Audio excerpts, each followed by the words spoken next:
നമസ്കാരം. News star ന്യൂസിലേക്ക് സ്വാഗതം. ഞാൻ ഫിറോസ്. പ്രധാന വാർത്തകൾ. മുൻ മുഖ്യമന്ത്രിയുടെ ഗൺമാൻമാരുടെ ആക്രമണവുമായി ബന്ധപ്പെട്ട് ശക്തമായ നടപടി UDF സർക്കാർ സ്വീകരിക്കുമെന്ന് മർദ്ദനമേറ്റ AD തോമസ് MLA. ആലപ്പുഴയിൽ മാധ്യമപ്രവർത്തകരുടെ ചോദ്യങ്ങൾക്ക് മറുപടി പറയുകയായിരുന്നു അദ്ദേഹം. പഠനത്തിന് മികവ് പുലർത്തുകയും എന്നാൽ സാമ്പത്തികമായി പിന്നോക്കം നിൽക്കുന്ന കുട്ടികൾക്ക് പഠനോപകരണങ്ങൾ നൽകുക എന്നത് വലിയ കാര്യമാണെന്ന് ജില്ലാ പോലീസ് മേധാവി MP മോഹനചന്ദ്രൻ. MSc സീഫെയറേഴ്സ് കേരളയുടെ ആഭിമുഖ്യത്തിൽ സംഘടിപ്പിച്ച പഠനോപകരണ വിതരണ ചടങ്ങിന്റെ ഉദ്ഘാടനം നിർവഹിച്ച് സംസാരിക്കുകയായിരുന്നു അദ്ദേഹം. 2027 നടക്കേണ്ട സെൻസസുമായി ബന്ധപ്പെട്ട് ഫീൽഡ് ട്രെയിനർമാരുടെ ജില്ലാതല പരിശീലനത്തിന് തുടക്കമായി. ആലപ്പുഴ കളക്ടറേറ്റ് കോൺഫറൻസിലായിരുന്നു പരിശീലന പരിപാടി സംഘടിപ്പിച്ചത്. വെട്ടിയത് മടുമറന്നാലും വെട്ടേറ്റത് മരം മറക്കില്ല എന്ന ആലപ്പുഴ MLA AD തോമസ്. ആലപ്പുഴയിൽ മാധ്യമങ്ങളുടെ ചോദ്യങ്ങളോട് പ്രതികരിക്കുകയായിരുന്നു അദ്ദേഹം. വാർത്തകൾ വിശദമായി. മുൻ മുഖ്യമന്ത്രിയുടെ ഗൺമാൻമാരുടെ ആക്രമണവുമായി ബന്ധപ്പെട്ട് ശക്തമായ നടപടി UDF സർക്കാർ സ്വീകരിക്കുമെന്ന് മർദ്ദനമേറ്റ AD തോമസ് MLA പറഞ്ഞു. ആലപ്പുഴയിൽ മാധ്യമപ്രവർത്തകരുടെ ചോദ്യങ്ങൾക്ക് മറുപടി പറയുകയായിരുന്നു അദ്ദേഹം. മുൻ മുഖ്യമന്ത്രിയുടെ ഗൺമാൻമാരുടെ ആക്രമണവുമായി ബന്ധപ്പെട്ട് ശക്തമായ നടപടി UDF സർക്കാർ സ്വീകരിക്കുമെന്ന് മർദ്ദനമേറ്റ AD തോമസ് MLA പറഞ്ഞു. ആലപ്പുഴയിൽ മാധ്യമപ്രവർത്തകരുടെ ചോദ്യങ്ങൾക്ക് മറുപടി പറയുകയായിരുന്നു അദ്ദേഹം. ഇടപെടലിലൂടെ ഇന്നലെ മന്ത്രിസഭ അധികാരത്തിൽ വന്ന മണിക്കൂറുകൾക്കുള്ളിൽ തന്നെ ഈ വിഷയത്തിൽ ഒരു ഒരു ഒരു തുടർ നടപടികൾ ആരംഭിച്ചിരിക്കുകയാണ്. അതിൽ വലിയ സന്തോഷമുണ്ട്. പിന്നെ കേവലം ഇതൊരു രാഷ്ട്രീയ പകപോക്കൽ എന്ന രീതിയിലേക്ക് ഈ വിഷയത്തിന്റെ ഒരു പ്രാധാന്യം കുറയ്ക്കാൻ ആഗ്രഹിക്കുന്നില്ല. ഇത് കേരളത്തിൽ പ്രതിഷേധിക്കുവാനുള്ള, അഭിപ്രായം പറയുവാനുള്ള, സമരം ചെയ്യുവാനുള്ള എല്ലാവരുടെയും അവകാശം, ആ അവകാശം സംരക്ഷിക്കുവാനുള്ള ഒരു പോരാട്ടമാണ്. ആ പോരാട്ടത്തെ ആ വലിയ രീതിയിൽ തന്നെ കാണണമെന്നുള്ളതാണ്. കേവലം ഗൺമാൻ അനിൽകുമാർ, സന്ദീപ് അങ്ങനെയുള്ള 3-4 സുരക്ഷാ ഉദ്യോഗസ്ഥരുടെ മാത്രം വിഷയമല്ല. ഇവിടെ കഴിഞ്ഞ ഒരു 10 വർഷക്കാലമായി രാജാവിനേക്കാൾ വലിയ രാജഭക്തി വെച്ച് പുലർത്തുന്ന ചില ഉദ്യോഗസ്ഥരുണ്ടായിരുന്നു. ആ ഉദ്യോഗസ്ഥർ ഇനി ഒരിക്കൽ പോലും സമരം ചെയ്യുന്നവരുടെ, അഭിപ്രായം പറയുന്നവരുടെ തലയ്ക്ക് അടിക്കുവാനോ ചെടിച്ചട്ടി കൊണ്ട് തലതല്ലി പൊളിക്കുവാനോ ഉള്ള ധൈര്യം കാണിക്കരുത്. അതിനുള്ള ഒരു നടപടിയാണ് UDF സർക്കാരിന്റെ ഭാഗത്തുനിന്നുണ്ടാവേണ്ടത്. P ശശിയെ പോലുള്ള ആളുകൾ കഴിഞ്ഞ 10 വർഷക്കാലം ആഭ്യന്തര വകുപ്പ് ഏറ്റവും മോശമായ രീതിയിൽ അധപ്പതിക്കുന്നതിന് നേതൃത്വം കൊടുത്ത ആളുകളാണ്. അങ്ങനെ കേരളത്തിലെ ആഭ്യന്തര വകുപ്പ് മാറാൻ പാടില്ല. അതിനൊക്കെയുള്ള എല്ലാ മാറ്റങ്ങളും കേരളത്തിലെ ആക്രമണവുമായി ബന്ധപ്പെട്ട് സ്പെഷ്യൽ ഇൻവെസ്റ്റിഗേഷൻ ടീം അന്വേഷിക്കും. അത് കേവലം രാഷ്ട്രീയ പകപോക്കലല്ല, പ്രതിഷേധത്തിനും സമരം ചെയ്യുവാനുമുള്ള അവകാശം സംരക്ഷിക്കാനുള്ള പോരാട്ടമാണ്. കഴിഞ്ഞ 10 വർഷക്കാലമായി രാജാവിനേക്കാൾ വലിയ രാജഭക്തി കാണിക്കുന്ന ചില ഉദ്യോഗസ്ഥരുണ്ടായിരുന്നു ഇവിടെ. അത്തരം ഉദ്യോഗസ്ഥർ ഇനി സമരം ചെയ്യുന്നവരുടെ തലക്കടിക്കാനോ ചെടിച്ചട്ടി കൊണ്ട് തലതല്ലി പൊളിക്കുവാനോ ധൈര്യം കാണിക്കരുതെന്നും AD തോമസ് കൂട്ടിച്ചേർത്തു. പഠനത്തിന് മികവ് പുലർത്തുകയും എന്നാൽ സാമ്പത്തികമായി പിന്നോക്കം നിൽക്കുന്ന കുട്ടികൾക്ക് പഠനോപകരണങ്ങൾ വിതരണം ചെയ്യുക എന്നത് വലിയ കാര്യമാണെന്ന് ജില്ലാ പോലീസ് മേധാവി MP മോഹനചന്ദ്രൻ പറഞ്ഞു. MSc സീഫെയറേഴ്സ് കേരളയുടെ ആഭിമുഖ്യത്തിൽ സംഘടിപ്പിച്ച പഠനോപകരണ വിതരണ ചടങ്ങിന്റെ ഉദ്ഘാടനം നിർവഹിച്ച് സംസാരിക്കുകയായിരുന്നു അദ്ദേഹം.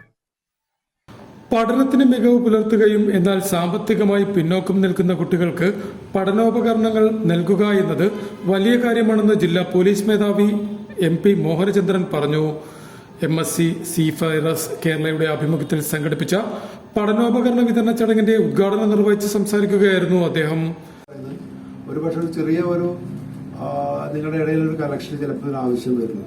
പക്ഷെ ഒരു സ്കൂൾ സ്റ്റാർട്ട് ചെയ്യുന്ന സമയത്ത് ചില ഐസൊലേറ്റഡ് ആയിട്ടുള്ള കേസുകളിലെങ്കിലും അത് മീറ്റ് ചെയ്യാൻ പറ്റാത്തതായിട്ടോ അല്ലെങ്കിൽ അത് ഏറ്റവും വലിയ റിലീഫായിട്ടുള്ള എത്രയോ ആളുകൾ നമ്മുടെ സൊസൈറ്റിയിലുണ്ടാവും.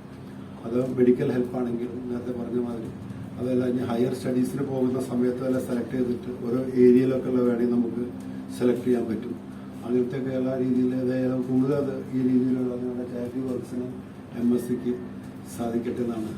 എനിക്ക് തോന്നുന്ന കുറേ പ്രോഗ്രാമിലൊക്കെ പലപ്പോഴും പങ്കെടുത്തിട്ടുണ്ട്. അതുകൊണ്ട് ഞാൻ ഒന്നുകൂടി നേരത്തെ ചീഫിനോട് ചോദിച്ചത് what does actually MSc stands for.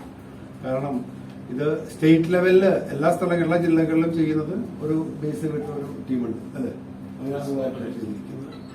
Alappuzha KTDC ripple land ഹാളിൽ സംഘടിപ്പിച്ച ചടങ്ങിൽ programme coordinator captain Binoy George അധ്യക്ഷത വഹിച്ചു. ക്യാപ്റ്റൻ ജാക്സൺ എബ്രഹാം ചടങ്ങിന് സ്വാഗതം പറഞ്ഞു. ക്യാപ്റ്റന്മാരായ Bilju Aloysius, Tom C Augustin, chief എഞ്ചിനീയർമാരായ വിമി തങ്കൻ, ഡെറിക് ജോസഫ് എന്നിവരെ കൂടാതെ ഐ നിധിൻ, സുമേഷ് ശിവരാമൻ എന്നിവരും ചടങ്ങിൽ സംബന്ധിച്ചു. ക്യാപ്റ്റൻ CK അരുൺ ചടങ്ങിന് നന്ദി പ്രകാശിപ്പിച്ചു. ഉദ്ഘാടന യോഗത്തെ തുടർന്ന് school bag, notebook, raincoat, instrument box, steel water ബോട്ടിലടക്കം പഠനോപകരണങ്ങളുടെ വിതരണവും ജില്ലാ പോലീസ് മേധാവി നടത്തി. MSc സീഫെയറേഴ്സ് കേരളയുടെ ഗ്രൂപ്പ് വോളണ്ടിയർമാരുടെ നേതൃത്വത്തിലാണ് പഠനോപകരണങ്ങൾക്ക് അർഹരായ കുട്ടികളെ കണ്ടെത്തിയതെന്നും അധികൃതർ പറഞ്ഞു. 2027 നടക്കേണ്ട സെൻസസുമായി ബന്ധപ്പെട്ട് ഫീൽഡ് ട്രെയിനർമാരുടെ ജില്ലാതല പരിശീലനത്തിന് തുടക്കമായി. ആലപ്പുഴ കളക്ടറേറ്റ് കോൺഫറൻസ് ഹാളിലായിരുന്നു പരിശീലന പരിപാടി ആരംഭിച്ചത്. ജൂലൈ 1 മുതൽ ആരംഭിക്കുന്ന സെൻസസ് 2027 പ്രവർത്തനങ്ങളുടെ ഭാഗമായി ഫീൽഡ് ട്രെയിനർമാർക്കുള്ള ജില്ലാ പരിശീലനം ആരംഭിച്ചു. കളക്ടറേറ്റ് കോൺഫറൻസ് ഹാളിൽ സംഘടിപ്പിച്ച ജില്ലാതല പരിശീലന ക്ലാസിന്റെ ഉദ്ഘാടനം ഡെപ്യൂട്ടി കളക്ടർ J. മോബി നിർവഹിച്ചു. 2 ബാച്ചുകളിലായി ആകെ 76 പേർക്കാണ് പരിശീലനം നൽകുന്നത്. മെയ് 20 വരെയുള്ള ആദ്യ ബാച്ചിൽ 38 പേർ പങ്കെടുത്തിരുന്നു. 2ാം ബാച്ചിനായുള്ള പരിശീലന ക്ലാസുകൾ ഈ മാസം 21 ആരംഭിച്ച് 23 അവസാനിക്കും. മാസ്റ്റർ ട്രെയിനർമാരായ വിഷ്ണു ശ്രീവത്സൻ, K. ശ്രീകുമാർ എന്നിവരാണ് പരിശീലന ക്ലാസ് നയിക്കുന്നത്.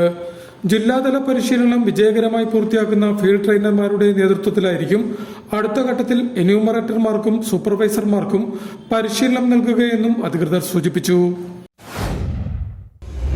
വെട്ടിയത് മഴ മറന്നാലും വെട്ടേറ്റത് മരം മറക്കില്ല എന്ന് ആലപ്പുഴ MLA AD തോമസ്. ആലപ്പുഴയിൽ മാധ്യമങ്ങളുടെ ചോദ്യങ്ങളോട് പ്രതികരിക്കുകയായിരുന്നു അദ്ദേഹം. വെട്ടിയത് മഴ മറന്നാലും വെട്ടേറ്റത് മരം മറക്കില്ല എന്ന് ആലപ്പുഴ MLA കൂടിയായ AD തോമസ് പറഞ്ഞു. ആലപ്പുഴയിൽ മാധ്യമങ്ങളുടെ ചോദ്യങ്ങളോട് പ്രതികരിക്കുകയായിരുന്നു അദ്ദേഹം. പ്രധാനമായി പറയാനുള്ളൊരു കാര്യം, വെട്ടിയത് മഴ മറന്നാലും വെട്ടേറ്റ മരത്തിനത് മറക്കാൻ കഴിയില്ലല്ലോ. അതാണ് അതിൻ്റെ അകത്ത് സ്വാഭാവികമായ ഒരു മറുപടി. ആ മുറിവേൽപ്പിക്കപ്പെട്ടത് കേരളത്തിലെ പൊതുജനങ്ങൾക്കാണ്, പൊതുജനങ്ങളുടെ ആത്മാഭിമാനത്തിനാണ്. അവ സ്വാഭാവികമായ ഒരു നടപടി ആ വിഷയത്തിലുണ്ടാവും. അത് പ്രതികാര നടപടിയല്ല, നിയമപരമായി ജനാധിപത്യപരമായി എല്ലാ കാലത്തും ഓർത്തിരിക്കുന്ന, ഇനി മേലാൽ ചെറുപ്പക്കാരെ കാണുമ്പോൾ, അഭിപ്രായം പറയുന്നവരെ കാണുമ്പോൾ, പ്രതിഷേധിക്കുന്നവരെ കാണുമ്പോൾ, കരിങ്കൊടി കാണിക്കുന്നവരെ കാണുമ്പോൾ അങ്ങ് തലതല്ലി പൊളിച്ചു കളയാം, അവരെ കിടക്കപ്പായിൽ അങ്ങ് കിടത്തിക്കളയാം എന്ന് ആരെങ്കിലും ധരിക്കുന്നുണ്ടെങ്കിൽ അവരുടെ കൈ ഇനി ഉയരാതിരിക്കാനുള്ള ഒരു നടപടി ഉറപ്പായും ഉണ്ടാകും. അതിന് കൂട്ടുനിന്ന ഉദ്യോഗസ്ഥർ, അതിന് കുടപിടിച്ചു കൊടുത്തവർ, അവർക്കെതിരെ എല്ലാം ശക്തമായ നടപടി ഈ മന്ത്രിസഭയുടെ ഇടപെടലിലൂടെ ഉണ്ടാകും എന്നുള്ളതാണ് പ്രത്യേകമായി പറയാനുള്ളത്. അന്ന് മുറിവേൽപ്പിക്കപ്പെട്ടത് കേരളത്തിലെ പൊതുജനങ്ങൾക്കാണ്, അവരുടെ ആത്മാഭിമാനത്തിനാണ്. അതുകൊണ്ട് തന്നെ സ്വാഭാവികമായ നടപടി ആ വിഷയത്തിന്മേൽ ഉണ്ടാകുമെന്ന കാര്യം ഉറപ്പല്ലേ എന്നും അത് പ്രതികാര നടപടിയല്ല എന്നും, എന്നാൽ നിയമപരമായും ജനാധിപത്യപരമായുള്ള നടപടിയായിരിക്കുമെന്നും അത് എക്കാലത്തും ഓർത്തിരിക്കുന്നതും ഇനിമേൽ ആരുടെ മേലും അഭിപ്രായം പറയുന്നവരെ കാണുമ്പോൾ തലതല്ലി പൊളിച്ചു കളയാം എന്ന് ആർക്കെങ്കിലും ധരിക്കുന്നുണ്ടെങ്കിൽ അവരുടെ കൈ ഇനി ഉയരാതിരിക്കാനുള്ള നടപടി ഉറപ്പായും ഉണ്ടാകുമെന്നും അതിന് കൂട്ടുനിന്ന ഉദ്യോഗസ്ഥർ, കുടപിടിച്ചവർ എന്നിവർക്കെതിരെയെല്ലാം ശക്തമായ നടപടി കൈക്കൊള്ളുമെന്നും AD തോമസ് കൂട്ടിച്ചേർത്തു. പ്രധാന വാർത്തകൾ ഒരിക്കൽ കൂടി. മുൻ മുഖ്യമന്ത്രിയുടെ ഗൺമാൻമാരുടെ ആക്രമണവുമായി ബന്ധപ്പെട്ട് ശക്തമായ നടപടി UDF സർക്കാർ സ്വീകരിക്കുമെന്ന് മർദ്ദനമേറ്റ AD തോമസ് MLA. ആലപ്പുഴയിൽ മാധ്യമപ്രവർത്തകരുടെ ചോദ്യങ്ങൾക്ക് മറുപടി പറയുകയായിരുന്നു അദ്ദേഹം. പഠനത്തിന് മികവ് പുലർത്തുകയും എന്നാൽ സാമ്പത്തികമായി പിന്നോക്കം നിൽക്കുന്ന കുട്ടികൾക്ക് പഠനോപകരണങ്ങൾ നൽകുക എന്നത് വലിയ കാര്യമാണെന്ന് ജില്ലാ പോലീസ് മേധാവി MP മോഹനചന്ദ്രൻ. MSc സീഫെയറേഴ്സ് കേരളയുടെ ആഭിമുഖ്യത്തിൽ സംഘടിപ്പിച്ച പഠനോപകരണ വിതരണ ചടങ്ങിന്റെ ഉദ്ഘാടനം നിർവഹിച്ച് സംസാരിക്കുകയായിരുന്നു അദ്ദേഹം. 2027 നടക്കേണ്ട സെൻസസുമായി ബന്ധപ്പെട്ട് ഫീൽഡ് ട്രെയിനർമാരുടെ ജില്ലാതല പരിശീലനത്തിന് തുടക്കമായി. ആലപ്പുഴ കളക്ടറേറ്റ് കോൺഫറൻസിലായിരുന്നു പരിശീലന പരിപാടി സംഘടിപ്പിച്ചത്. വെട്ടിയത് മഴ മറന്നാലും വെട്ടേറ്റത് മരം മറക്കില്ല എന്ന ആലപ്പുഴ MLA AD തോമസ്. ആലപ്പുഴയിൽ മാധ്യമങ്ങളുടെ ചോദ്യങ്ങളോട് പ്രതികരിക്കുകയായിരുന്നു അദ്ദേഹം. ഇതോടെ വാർത്തകൾ കഴിഞ്ഞു. നമസ്കാരം.